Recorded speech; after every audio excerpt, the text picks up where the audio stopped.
The night was cold and silent. Rain poured steadily from the sky, soaking the empty streets, while the wind whispered through the trees like a lonely song. In the middle of it all, walked a small boy, no more than 8 years old, barefoot, shivering, and clutching a torn plastic bag that seemed to carry the only pieces of his world. His name was Evan. Evan hadn't known happiness for a long time. His real father had died in a car accident when Evan was just 5. A few months later, his mother remarried, not out of love, but perhaps out of desperation, seeking stability. But instead of comfort, her new husband brought fear. Evan's stepfather was cruel. He yelled. He hit. He locked Evan in dark rooms for hours and often denied him food. A single mistake, a broken glass, a spilled drink, would be punished with harsh words and hard blows.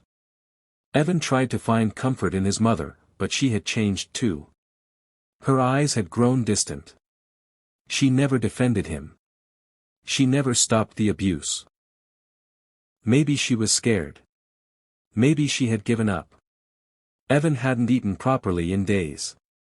The fresh bruises on his arms still throbbed from the last time he was hit.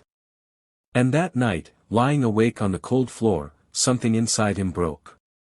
He couldn't take it anymore. He waited until the house was quiet. Carefully, he opened the door, grabbed the one small bag of clothes he had, and stepped into the rain. No shoes. No money. Just a broken heart and the faintest hope that maybe, just maybe, someone out there would care. He didn't know where he was going. He just walked. But what he didn't know was that this night, this rainy, lonely night, would change everything. Rosie is a waitress. Rosie had been working the night shift there for over 20 years. In her mid-50s, she wore her age with humility. Her shoes were worn, her apron was old, but her smile was fresh, like a sunrise after a long storm. She had wrinkles around her eyes, earned from decades of listening, comforting, and caring for strangers who wandered in at all hours of the night. That night, around midnight, she noticed a small boy sitting quietly at the counter. He couldn't have been older than 8. His clothes were soaked, his hands were trembling, and he was holding a half-torn plastic bag like it contained his whole world. His lip was bleeding slightly, and there was a bruise on his cheek. Rosie walked over gently, crouching to meet his eyes. "Sweetheart, are you lost?" she asked softly. The boy didn't respond right away. He just looked up at her with wide, frightened eyes.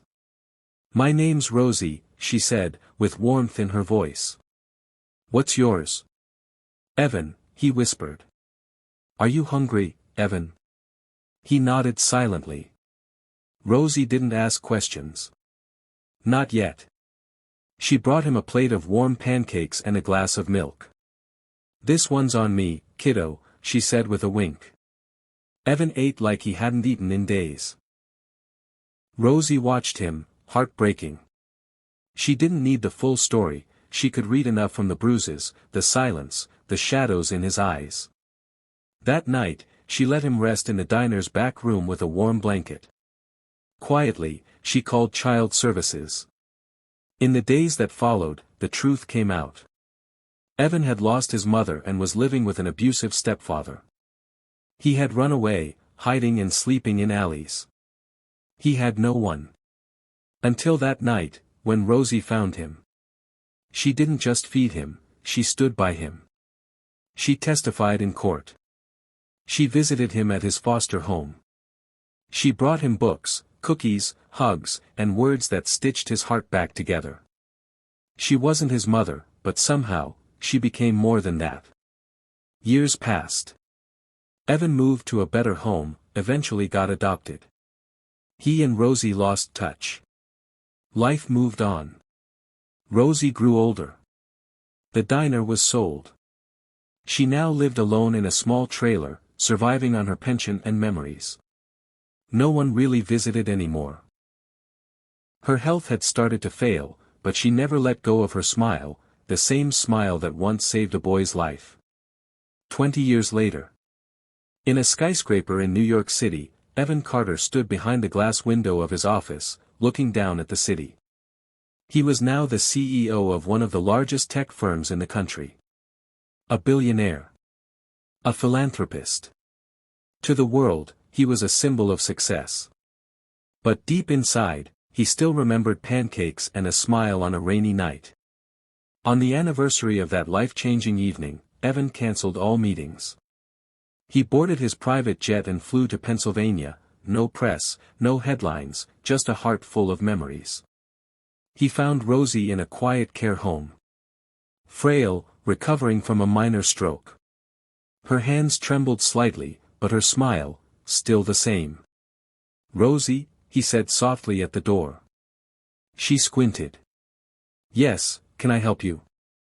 "It's me. Evan." Rosie's lips parted in shock. Tears filled her eyes. "Evan. My Evan." He stepped forward, knelt beside her, took her hand. "You saved my life," he said, his voice thick with emotion. "And I never forgot."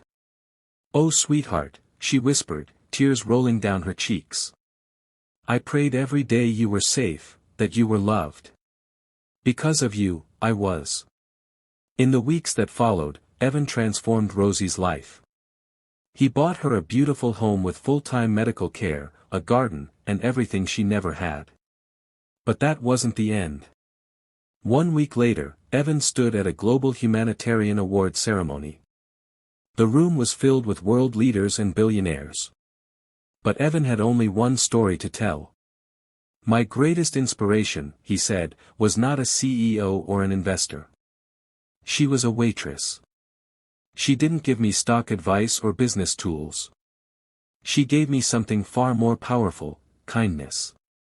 He paused, eyes finding Rosie in the front row, dressed beautifully, with tears shining in her eyes. "She didn't just serve me pancakes. She fed my soul." The entire hall rose in applause. And Rosie? She covered her mouth, overwhelmed, trying to hide her tears. But they shone through, and the world finally saw the woman who once made a small boy feel human again. From that day forward, Evan never called her Rosie again. He simply called her Mom.